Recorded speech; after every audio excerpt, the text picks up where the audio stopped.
ஞாயிற்றுக்கிழமை அப்படின்னு கூட பார்க்காம இன்னைக்கும் வேலைக்கு வந்த நம்ம தமிழகத்தின் முதல்வரான விஜய்.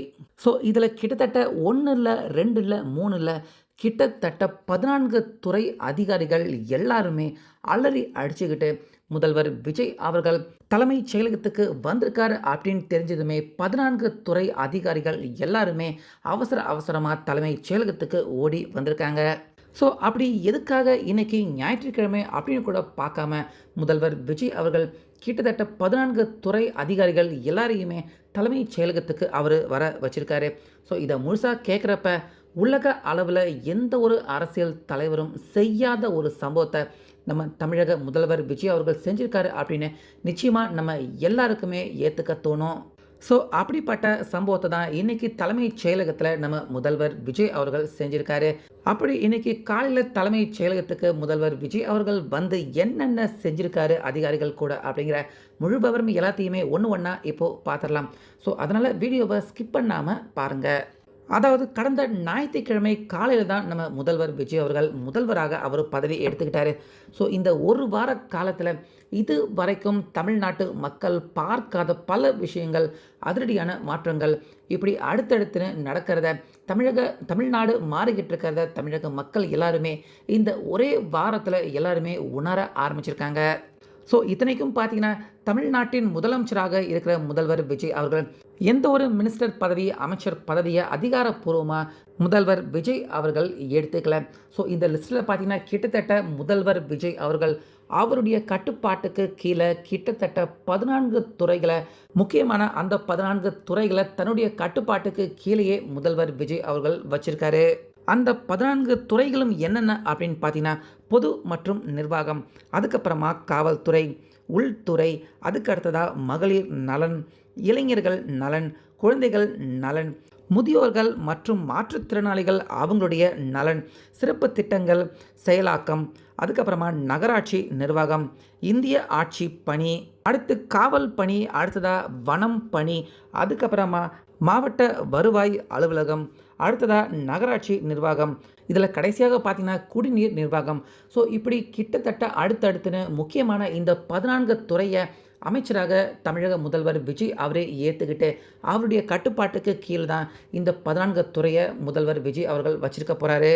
ஸோ அந்த வகையில் நேற்று தான் பார்த்தீங்கன்னா இந்த 14 துறைக்கான அந்த அதிகாரப்பூர்வ அறிவிப்பை முதல்வர் விஜய் அவர்கள் அறிவித்ததை தொடர்ந்து இந்த 14 துறையும் கடந்த ஒரு வாரமாக எந்த ஒரு வேலையுமே நடக்காமல், அதாவது முதல்வர் விஜய் அவர்கள் பொறுப்பெடுத்துக்கிட்டு அதுக்கப்புறமா நேற்று தான் இந்த 14 துறையும் அவருடைய கட்டுப்பாட்டுக்கு கீழே முதல்வர் விஜய் அவர்கள் கொண்டு வந்திருக்காரு. அதனால் இந்த 14 துறையும் கடந்த ஒரு வாரமாக எந்த ஒரு வேலையும் நடக்காமல், நிறைய ஃபைல் கோப்புகள் எல்லாமே கையெழுத்து இடாமல் நிறைய வேலைகள் அப்படியே பெண்டிங்கில் இருந்திருக்கு. கடந்த ஒரு வாரமாக இந்த 14 துறையில் நிறைய சம்மந்தப்பட்ட முக்கியமான ஃபைல்கள் நகர வேண்டியது இருக்குது, நிறைய வேலைகள் நடக்க வேண்டியது இருக்குது.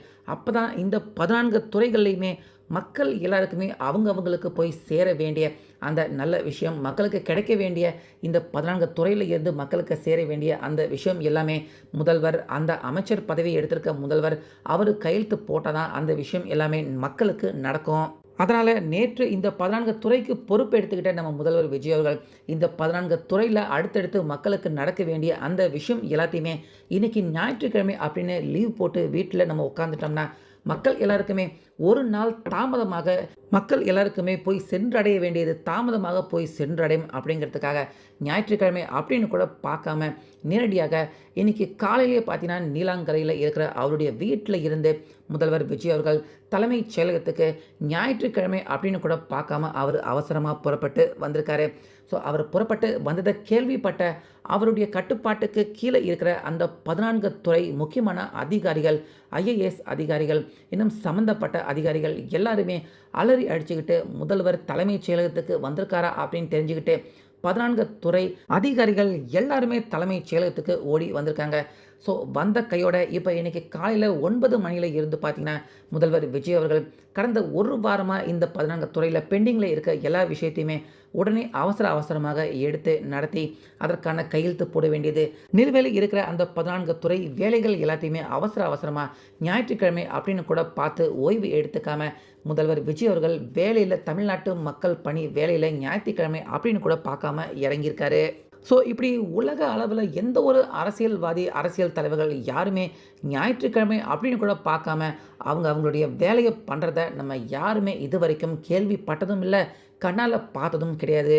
இன்னும் சுருக்கமா சொல்லணும்னா, நெறையா அரசியல் தலைவர்கள் சனி, ஞாயிறு அப்படின்னு 2 நாட்கள் கூட அவங்க விடுமுறை எடுத்துக்கிட்டு, வாரத்துக்கு 5 நாள் மட்டுமே வேலை பண்ற அரசியல் தலைவர்கள் நெறைய பேர் இருக்காங்க நம்ம தமிழ்நாட்ல. ஆனா, இப்ப நமக்கு கிடைச்சிருக்க இந்த முதல்வர் விஜய் அவர்கள் பார்த்தீங்கன்னா, வாரத்தில 5 நாட்கள் கிடையாது, வாரத்தில 7 நாட்களும் நான் மக்களுக்காக வேலை செய்வேன், மக்கள் பணி ஆற்றுவேன் அப்படிங்கிற மாதிரி இப்ப கடந்த 1 வாரமா கிட்டத்தட்ட நெறைய வேலைகள் பெண்டிங்கில இருந்திருக்கு.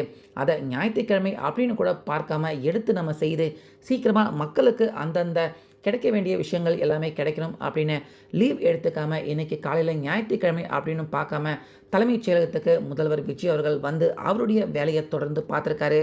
ஸோ, இதில அரசு ஊழியர்கள் அவங்க எல்லாருக்குமே அதிர்ச்சி தரக்கூடிய விஷயம் என்ன அப்படின்னு பார்த்தீங்கன்னா, இது இந்த ஞாயிற்றுக்கிழமை மட்டும் கிடையாது.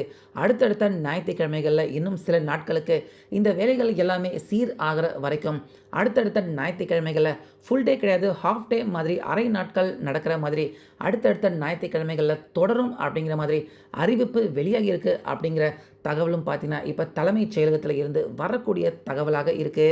ஸோ இந்த நியூஸ கேட்குறப்ப கண்டிப்பா தமிழக மக்கள் நெறைய பேர் அவங்களாலே நம்ப முடியாது. ஏன்னா ஞாயித்துக்கிழமை அப்படின்னாலே நம்ம எல்லாருமே கூட பார்த்தீங்கன்னா, ரெஸ்ட் எடுத்துக்கிட்டு, கம்முனு வீட்ல இருந்துக்கிட்டு, ஏதாச்சும் வேலை இருந்தா கூட பரவால்ல நாளைக்கு பார்த்துக்கலாம், திங்கட்கிழமை பார்த்துக்கலாம், ஞாயித்துக்கிழமையில என்ன வேலை செய்றது அப்படின்னு நம்ம எல்லாருமே ரெஸ்ட் எடுத்துக்கிட்டு, ஞாயித்துக்கிழமை அப்படின்னாலே ரெஸ்ட் எடுக்கக்கூடிய ஒரு நாள் அப்படின்னு தான் நம்ம எல்லாருமே நெனச்சுக்கிட்டு இருக்கோம். நம்ம எல்லாருடைய மூளையிலயுமே ஞாயித்துக்கிழமை அப்படின்னாலே அன்னைக்கு லீவ், அது வந்து வேலை செய்யக்கூடாத ஒரு நாள் அப்படின்னு தான் நம்ம எல்லாருமே நம்மளுடைய மைண்ட்ல ஃபிக்ஸ் பண்ணி வச்சிருக்கோம். ஆனா, முதல்வர் விஜய் அவர்கள் பார்த்தீங்கன்னா, ஞாயித்துக்கிழமைனா என்ன? நம்மளுடைய வேலைய செய்யக்கூடாதா? அப்படின்னு முதல்வர் விஜய் அவர்கள் மக்கள் பணி ஆற்றுறதில்ல. இப்ப ஞாயித்துக்கிழமை அப்படின்னு கூட பார்க்காம, கிட்டத்தட்ட 14 துறை அதிகாரிகள் எல்லாரையுமே அலறி அடிச்சுக்கிட்டு தலைமைச் செயலகத்துக்கு ஓடி வந்து, எல்லா அதிகாரிகளையும் தற்போது பரபரப்பா வேலை வாங்கிக்கிட்டு இருக்காரு. ஸோ இத பார்க்குறப்ப நிச்சயமாக நம்ம தமிழ்நாட்டுக்கு நம்ம யாரும் தப்பான ஒரு நபருக்கு ஓட்டு போட்டுட்டு புதுசா வாய்ப்பு குடுத்துட்டோமே அப்படின்னு நம்ம யாருமே வருத்தப்பட தேவையில்ல. நிச்சயமாக ஒரு சரியான நபர், அதாவது புதுசா ஒருத்தர்கிட்ட ஆட்சிய குடுத்துட்டோமே அப்படின்னு மக்கள் எல்லாருமே பயப்படுற மாதிரி எதிர்க்கட்சியினர்கள் எல்லாருமே விஜய் அவர்கள் தவறான ஆட்சி பண்றாரு அப்படிங்கிற ஒரு கட்டமைப்ப அவங்க மக்கள் கிட்ட விதைக்க நினைக்கிறாங்க. ஆனா அது எதுவுமே கிடையாது. நான் மக்களுக்காக எந்த நேரமும் சேவை செய்ய காத்துக்கிட்டு இருக்கேன் அப்படிங்கிற மாதிரி இப்ப தமிழ்நாட்டு மக்கள் எல்லாருமே தெள்ளத் தெளிவாக புரிஞ்சுக்கிற மாதிரி ஞாயிற்றுக்கிழமையிலயும் முதல்வர் விஜய் அவர்கள் வந்து இன்னைக்கு அவருடைய வேலைய செய்றது, இப்ப தமிழக மக்கள் மட்டும் கிடையாது, இந்த விஷயத்த கேள்விப்படுற எல்லாருக்குமே ரொம்ப பெரிய ஆச்சரியத்தை ஏற்படுத்தியிருக்க முதல்வர் விஜய் அவர்கள் எல்லா அரசியல் தலைவர்கள் எல்லாருக்குமே ஒரு மிகப்பெரிய ரோல் மாடலாக ஒவ்வொரு நாளும் அவரு மாறிக்கிட்டு வராரு. ஸோ முதல்வர் விஜய் அவர்கள் அவருடைய இந்த அடுத்த கட்ட அதிரடி நடவடிக்கை ஞாயிற்றுக்கிழமை அப்படின்னு கூட பார்க்காம அவர் வந்து வேலை செய்ற இந்த அதிரடி நடவடிக்கையை பத்தி உங்க கருத்தை கமெண்ட்ல சொல்லுங்க.